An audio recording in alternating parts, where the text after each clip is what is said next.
안녕하세요. 뭐 TV에 나와서 강의를 하면서 이런 소리 하면 참 웃기지만 TV를 잘 안 보거든요.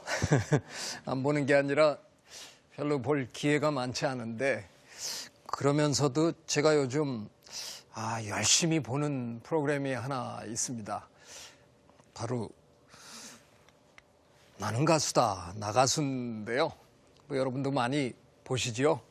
근데 저는 이걸 보는 이유가 물론 저 대단한 가수들이 정말 혼신의 힘을 다해서 좀 너무너무 멋있게 불러주는 그걸 듣는 재미도 참 좋지만 저는 사실 저 프로그램을 보면서 저게 진화의 현장을 너무나 기가 막히게 잘 보여준다는 생각이 들었습니다. 그래서 정말 열심히 어떻게 보면 연구 겸해서 관찰을 하고 있어요.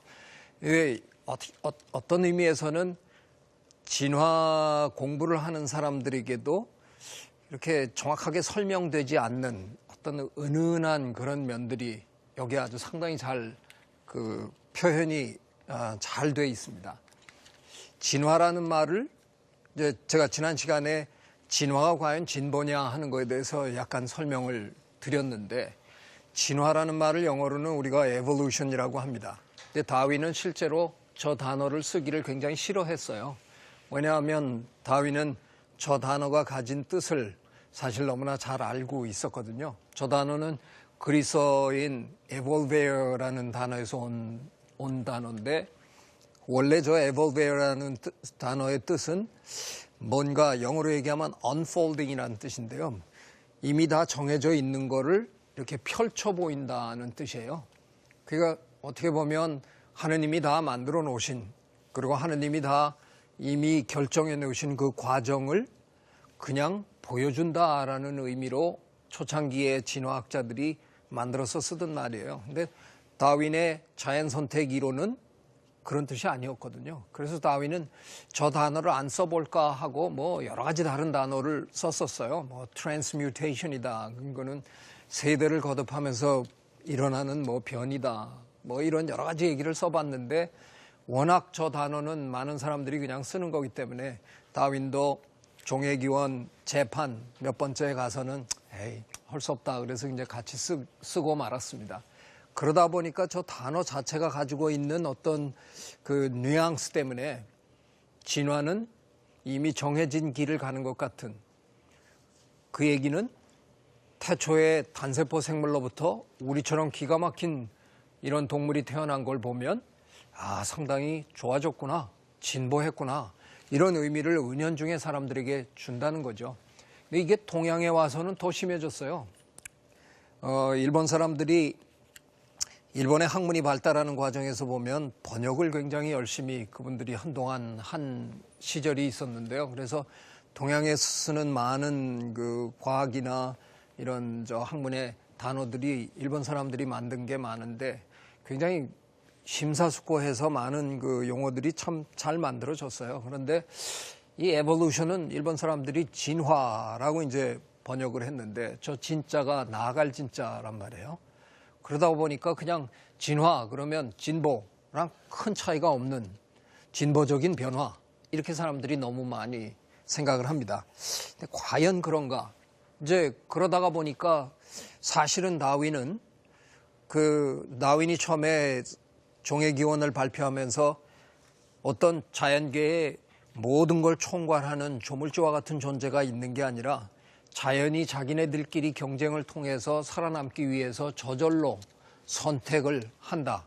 그래서 자연 선택이라는 이론을 내세웠음에도 불구하고 그러므로 해서 신의 존재를 부정했음에도 불구하고 다윈 선생님 돌아가셨을 때 영국의 웨스트민스터 사원에 묻힙니다. 그걸 결정하는 과정에서 그렇게 큰 무리가 없었다는 겁니다. 영국의 성직자들이 신의 존재를 부정한 이 과학자를 거기다가 모신다는 건 사실 말이 안 되는 건데 많은 성직자들이 그냥 그렇게 하자고 큰 어려움 없이 결정을 했답니다. 그건 왜냐하면 어떤 의미에서는 그분들이 조금 다윈의 이론을 잘못 이해했거나 아니면 잘못 이해하기로 마음먹었거나 둘 중에 하나입니다. 다윈의 이론을 그분들은 어떻게 이해하기로 했느냐 하면 그래, 뭔가 선택을 받으려면 보다 훌륭해야만, 여러 것들이 있는 것 중에서 훌륭해야만 선택을 받는 거니까. 그래, 이번 세대 동안에서 가장 훌륭한 것들이 선택받아서 그들이 자손을 퍼뜨리면 거기서 또 더 훌륭한 것들이 또 선택을 받고 또 자손을 퍼뜨리고, 이런 과정이 계속 반복되다가 보니까 끝에 가서는 우리처럼 완벽한 신의 형상을 닮은 이런 기가 막힌 존재가 태어난 게 아니냐. 그래서 다윈의 자연선택 이론을 신의 위대함을 설명하는 이론으로 받아들이기로 결정을 한 겁니다. 그래서 뭐 그렇게 큰 어려움 없이 이제 다윈을 모시게 된 거죠. 근데 실제로 그러냐? 다윈의 이론에 의해서 생물이 정말 이처럼 완벽해지는 거냐? 그건 아무리 봐도 아닌 것 같아요. 가장 좋은 예로 우리 척추동물의 눈을 들 수 있어요. 우리들이 지금 갖고 있는 눈. 눈이 좀 많이 나쁘시죠? 그래서 안경도 쓰고 렌즈도 끼고 이러지만, 그래도 우리가 만들어낸 기가 막힌 카메라에 비해서 우리 눈이 얼마나 좋아요? 카메라는 앞에 사람 초점 이렇게 맞추면 뒤에 사람 흐려가지고 잘 안 찍히기도 하고, 그런데 우리 눈은 그냥 제가 이렇게 여러분 보고 있는데 앞줄만 깨끗하게 보이고 두 번째, 세 번째 줄 분들은 이렇게 그렇지 않거든요. 다 초점 맞춰서 보여요.